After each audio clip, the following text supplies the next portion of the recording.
बहादुरगंज किशनगंज लोकसभा में है और यहां पर एआईएमआईएम ने जीत हासिल की थी, लेकिन उनके विधायक फिर आरजेडी से जा मिले।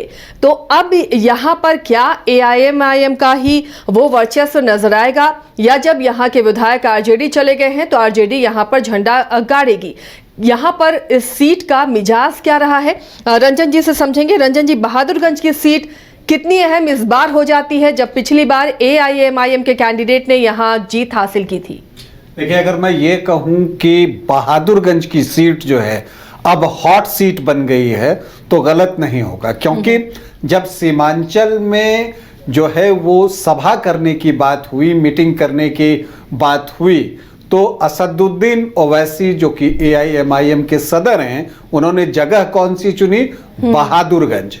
बहादुरगंज के जो विधायक थे, जो एआईएमआईएम के टिकट पर चुनाव जीते थे, मोहम्मद अजार नईमी, वो अब जो है वो आरजेडी में शामिल हो चुके हैं, जो टूट हुई थी एआईएमआईएम में, और उसके बाद वो आरजेडी में चले गए हैं। तो ऐसे में जो एआईएमआईएम है वो इस सीट को कितना महत्वपूर्ण समझ रहा है, इसका अंदाजा आप इससे लगा सकते हैं कि उन्होंने तौसीफ आलम को जो है वो अपनी पार्टी में शामिल किया है।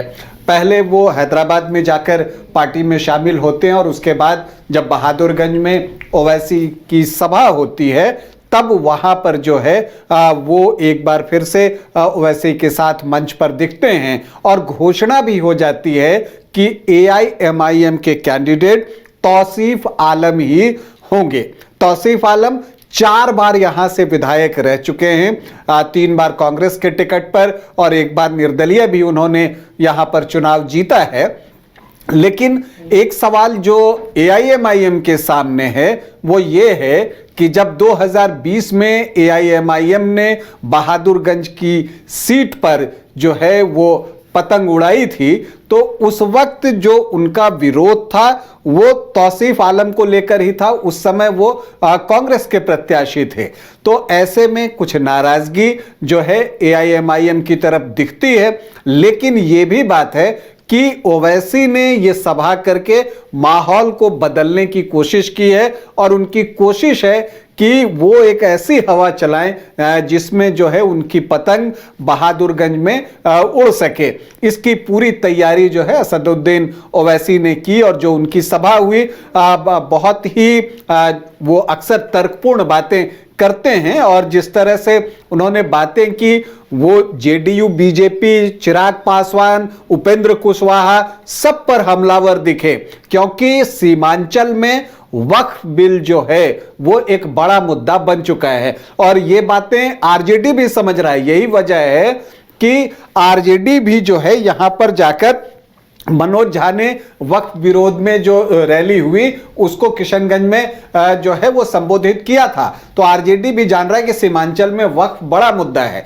तो वक्फ के नाम पर जो है असदुद्दीन ओवैसी जो हैं वो नीतीश कुमार, चिराग पासवान और उपेंद्र कुशवाहा, इसके साथ जो है बाकी चंद्रबाबू नायडू, सभी को वो घेर रहे हैं। लेकिन यहां पर उन्होंने निशाना लगाया बीजेपी के साथ। तो यहां पर तो उन्होंने निशाना लगाया, लेकिन वो आरजेडी को भी नहीं छोड़ रहे हैं। वो कहते हैं कि वो हमारे 4 लेके गए, हम 24 लेकर आएंगे।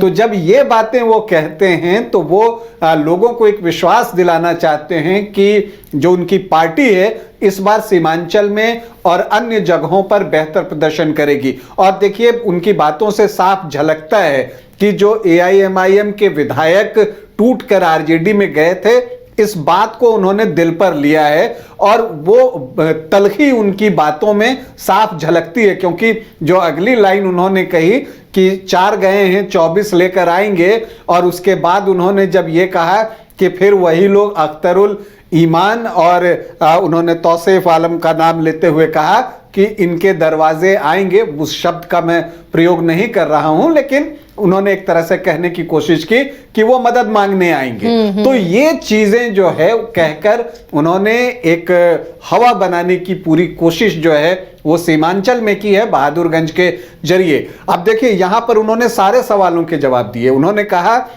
कि लोग कहते हैं कि लोग आपको कहेंगे कि ये बीजेपी की बी टीम है, जो अक्सर आरोप लगता है एआईएमआईएम पर। तो उन्होंने इसका जवाब दिया। उन्होंने कहा कि जब वक्फ बिल पर चर्चा हो रही थी तो ए टीम वाले, मतलब कि उनका बाकी विपक्षी दलों की तरफ इशारा था कि उनके मुंह में दही जम गया था, और ये जो बी टीम वाला है उसी ने उस बिल को सबके सामने फाड़ा। ये बातें वो कहते हुए दिखते हैं। और मैं कह रहा हूं यहां वक्फ बिल जो है एक बड़ा मुद्दा सीमांचल में बनता हुआ दिख रहा है। तो असदुद्दीन ओवैसी जो हैं वो पूरी तरह से आक्रामक दिखे, और उन्होंने जो है एक फिजा बनाने की अपनी पार्टी के लिए कोशिश की है। लेकिन क्या वो अपने इरादे में कामयाब होंगे? क्या बहादुरगंज में जो पतंग है वो एक बार फिर से उड़ेगा, या इस बार जो मोहम्मद अजहर नईमी हैं जो कि अब लालटेन लेकर चुनावी मैदान में होंगे, वो जो है अपनी सीट को बरकरार रखेंगे? उनको अपने काम पर भरोसा है, और वो जो है इस सभा के बाद भी जो है वो आपको तौसीफ आलम पर आक्रामक दिखे। उन्होंने जो है अख्तरुल ईमान के बारे में भी बातें की। तो इस तरह से चीजें दिख रही हैं कि मुकाबला यहां पर जो है अब बहुत घमासान होने वाला है, अगर आप सच कहिए तो। हालांकि अगर आप बहादुरगंज सीट को देखें और स्कैन करें तो ये सीट जो है वो कांग्रेस का दबदबे वाला रहा है, कांग्रेस का यहां दबदबा रहा है। और जो 17 चुनाव यहां हुए हैं उसमें से 10 बार ये सीट कांग्रेस के पास ही रही है, जिसमें से 4 बार तो मोहम्मद तौसीफ आलम के पास ही रही है, जो अब पाला बदलकर एआईएमआईएम के साथ आ गए हैं। इसके अलावा नजमुद्दीन ने भी 4 बार ये सीट जीती है। तो कांग्रेस के पास 10 बार है, पीएसपी जो है उसके पास 2 बार ये सीट रही है, ये बहुत पहले की बात हो गई।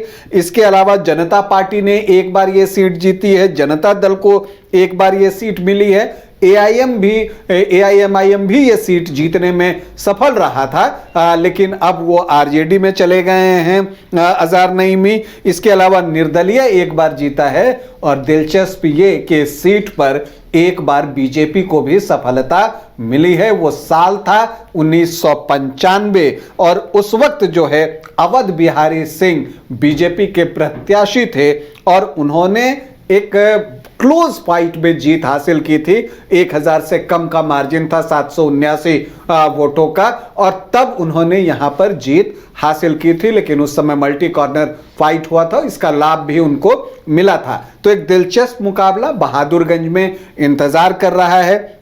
जो आरजेडी है उसके पास बड़ी चुनौती है, लेकिन चुनौती एनडीए के पास भी है कि उसकी तरफ से कौन। देखिए, ये एक ऐसी सीट है जहां 2 कैंडिडेट तय हो गए हैं, और एक तरह से एआईएमआईएम ने तो घोषणा भी कर दी कि तौसीफ आलम उसके उम्मीदवार होंगे बहादुरगंज से।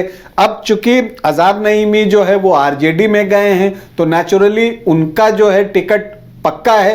तो इसका मतलब कांग्रेस, जिसकी कि ये सीट रहा करती थी पारंपरिक तौर से, 10 बार ये सीट उसने जीता है, उसको इस बार यहां से टिकट नहीं मिलेगा। तो इस बार बहादुरगंज की जंग से कांग्रेस जो है वो प्रत्याशी नहीं दे पाएगी, बाहर रहेगी। हाँ, वो समर्थन करते हुए आरजेडी का दिख सकती है। तो ऐसे में जो बड़ा सवाल है कि एनडीए से कौन सा दल और कौन सा दल तो कौन से प्रत्याशी, अभी इस पर जो है कुछ भी ठोस देखने को नहीं मिल रहा है। क्योंकि मैं ये देख रहा था 2010 से, तो 2010 में जेडीयू ने इस सीट पर चुनाव लड़ा था, मोहम्मद मसवर आलम जो है वो चुनावी मैदान में थे।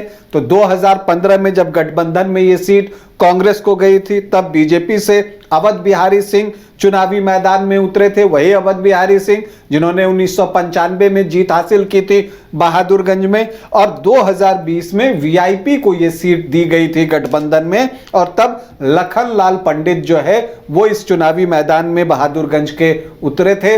वो बीजेपी के नेता थे, लेकिन चुनाव लड़ने की जब बारी आई तो वो वीआईपी के टिकट पर आए। जो एक और चीज देखने को मिलती है, जब इन 3 चुनावों में आप एनडीए के वोट प्रतिशत को देखेंगे, चाहे वो जीडीयू हो, बीजेपी हो या वीआईपी जब एनडीए में रहकर लड़ा पिछला चुनाव, तो अगर आप इस चीज को देखें तो जो मत प्रतिशत एनडीए के पास जा रहा है वो 23 से 25% के बीच है। तो ये चीजें जो है वो आपको दिख रही हैं। और जब अवध बिहारी सिंह 1995 में बीजेपी के टिकट पर यहां से जीते थे तो उनको 26.98% वोट, मतलब 27% के आसपास वोट आया था। तो ये यहाँ का एक इतिहास है, आंकड़ों के हिसाब से समझाने की कोशिश की।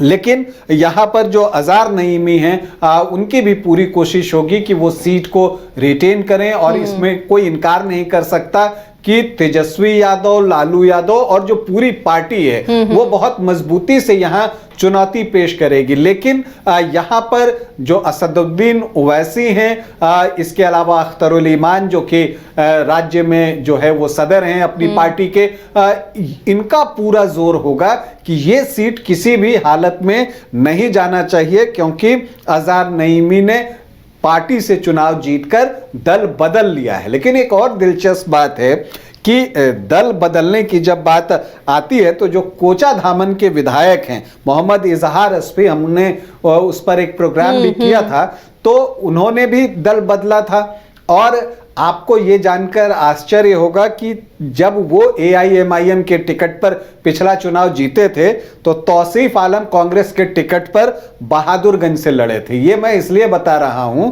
कि मोहम्मद तौसीफ आलम उनके दामाद हैं। तो अब इस बार वो RJD में चले गए हैं और मोहम्मद तौसीफ आलम जो हैं वो अब आपको AIMIM के टिकट पर चुनाव लड़ेंगे। तो फिर से एक बार जो ससुर दामाद हैं वो अलग अलग पार्टी में होंगे। तो ये चीजें यहां पर देखने को मिल रही हैं और लगता है कि यहां जो मुकाबला होगा वो कांटे का होगा। बिल्कुल कांटे का मुकाबला, और इस पर हमारी नज़र बनी रहेगी और इससे जुड़ी हुई हर अपडेट भी आपको हम पहुंचाते रहेंगे। तो फिलहाल बहादुरगंज में सीट, जो बहादुरगंज की सीट है वो बेहद दिलचस्प हो गई है और लगातार अपडेट हम आपको देते रहेंगे।